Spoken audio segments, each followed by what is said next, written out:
que esa postura debe tenerla la iglesia, que ese compromiso debe tenerlo la iglesia, sobre todo, queridos, en estos días. Yo no sé si usted ha observado, pero se ha ido desarrollando en Puerto Rico una conducta de hostilidad contra la iglesia. Y esa conducta de hostilidad la vemos en los periódicos y la vemos en los movimientos de prensa, en radio, en televisión. Y yo no tengo ningún problema, todo lo contrario. Yo creo que cuando se acusa a una institución religiosa por violar la ley, se le debe acusar y se le debe proceder. Porque nadie bajo el ropaje de la religiosidad tiene derecho a hacer lo que le dé la gana. Nadie. No existe un pastor ni una pastora que en nombre de la religiosidad quiera violar la ley y hacer lo que quiera y salir incólume. No. Quien viole la ley debe pagar por el delito cometido. Llámese pastor, llámese pastora, llámese evangelista, llámese quien se llame, porque nadie, ni la iglesia puede estar por encima de la ley.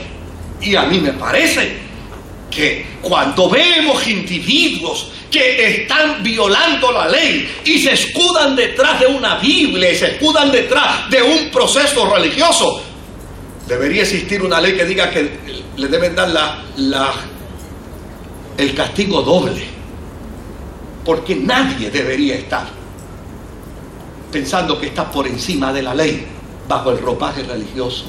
Pero ese no es el problema. Ese no es el problema. El problema que estamos mirando es distinto. El problema que estamos mirando es un prejuicio desmedido. Y es un prejuicio desmedido porque se da en el contexto de la generalización. Toda la iglesia, todos los religiosos, todos los pastores, todos los curas. Óigame, nosotros no podemos negar que a través de estos últimos años ha habido pastores y ha habido curas y ha habido religiosos que nunca merecieron haberse puesto el título de esa profesión ministerial. Pero no hay justicia cuando se hace generalización. Pero no hay justicia cuando se pretende señalar a todos por los errores de uno, por los errores de unos pocos, por los errores de unas personas. No se hace justicia, sino todo lo contrario. Se ve la intención malsana, se ve la intención pervertida, se ve la intención dañina de unos pocos cuando pretenden generalizar e inmiscuir a toda la iglesia como resultado de unos pocos que dañan el testimonio de la fe.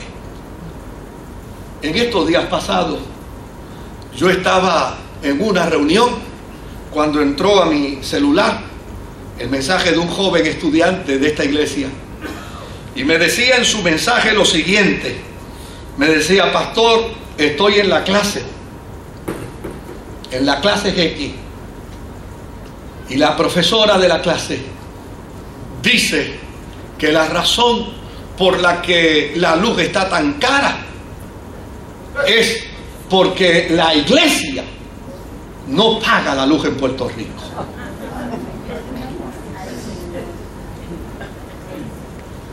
Y yo casi quise contestarle como Jesús.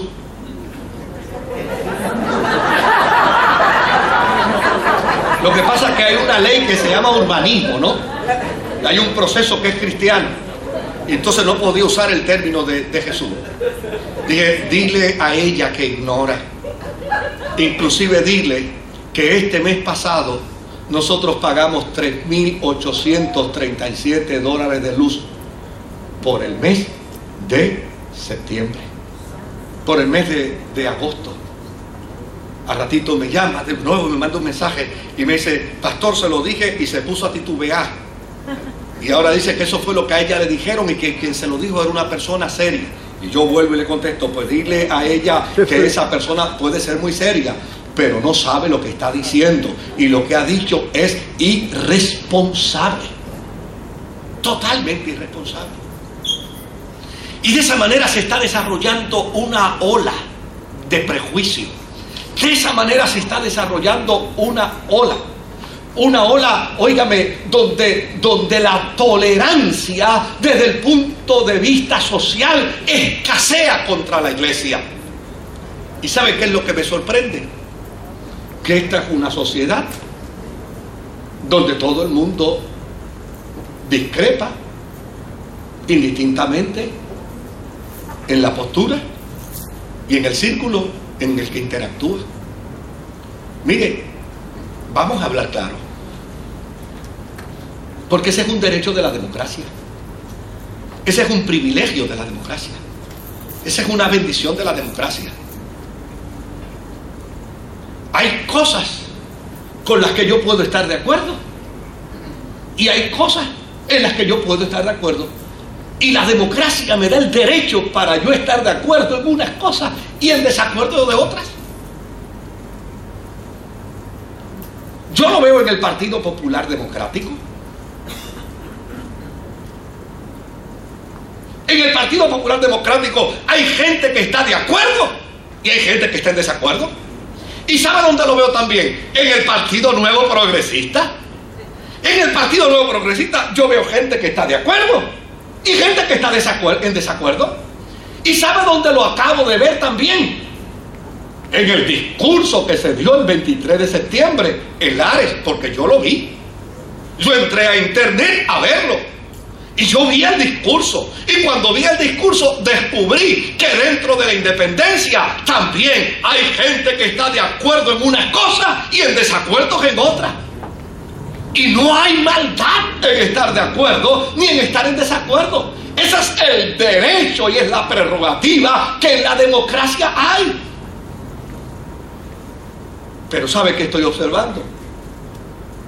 Que los políticos tienen derecho a estar de acuerdo y en desacuerdo.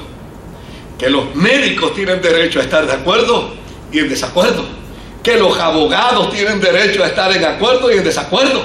Que la prensa tiene derecho a estar de acuerdo y en desacuerdo. Pero a la iglesia no se le quiere permitir que esté en desacuerdo. Yo no avalaría jamás. Yo llevo 36 años como pastor y lo que digo hoy es lo que he dicho desde el primer día, y he sido responsable de lo que he dicho, y en algunos lugares me han aplaudido por lo que he dicho y en otros lugares me han votado por lo que he dicho. Pero lo mismo que dije donde me aplaudieron fue lo mismo que dije donde me votaron. Y cuando salí de allí, seguí diciendo lo mismo, porque yo creo que la integridad del ser es lo único que acompaña al ser humano en todo el proceso de su vida. ¿Y sabe qué yo he dicho siempre? Yo he dicho siempre que la iglesia tiene que velar por la dignidad del ser humano. Oh, sí. La iglesia tiene que velar por la dignidad del ser humano que es homosexual. La iglesia tiene que velar por la dignidad del ser humano que es lesbiana.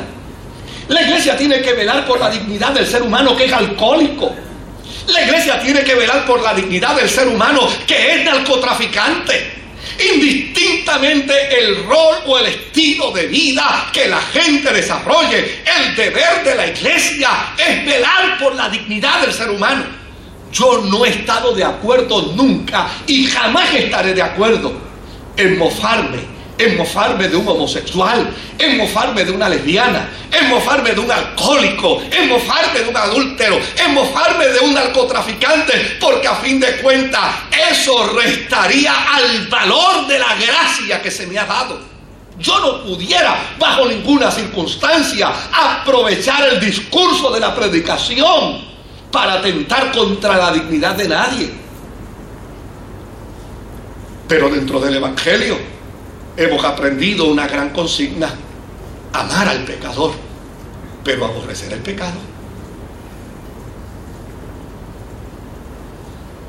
Yo voy a salvaguardar los derechos de la dignidad del ser humano, pero a lo que yo entienda que es pecado, yo le voy a llamar pecado. A lo que yo entienda que es perversión, yo le voy a llamar perversión. A lo que yo entienda que es maldad, yo le voy a llamar maldad. Pero ahora he observado que a lo largo de los últimos meses en nuestra tierra hay tolerancia para todo el mundo, menos para la iglesia. Note bien cómo nos llaman. ¿Sabe? Cuando sucedieron los hechos fatídicos del 11 de septiembre en Nueva York, allí apareció un eslogan noticioso que decía que los responsables de eso eran los fundamentalistas árabes o los fundamentalistas del Islam. Y la palabra fundamentalista fue convertida en una mala palabra. Fundamentalista después del 9/11 es sinónimo de terrorista. Y ahora resulta que en nuestra isla, Puerto Rico, cada vez que un cristiano se expresa en posición contraria a lo que alguna gente cree, inmediatamente le gritan terrorista. Es decir, idéntico a los que destruyen torres en los Estados Unidos. A mí me parece que es un proceso de intolerancia. A mí me parece que es un proceso de perversión. ¿Y debe esto intimidarnos? No. ¿Debe esto impedir que nosotros mantengamos nuestra postura? No, bajo ninguna circunstancia. Yo me cuidaré cada día de velar por la dignidad del ser humano, pero a lo que yo entienda por las Sagradas Escrituras que es pecado, le voy a llamar pecado. Y no tengo que tener miedo. No tengo que tener miedo. Por una sencilla razón. Por una sencilla razón.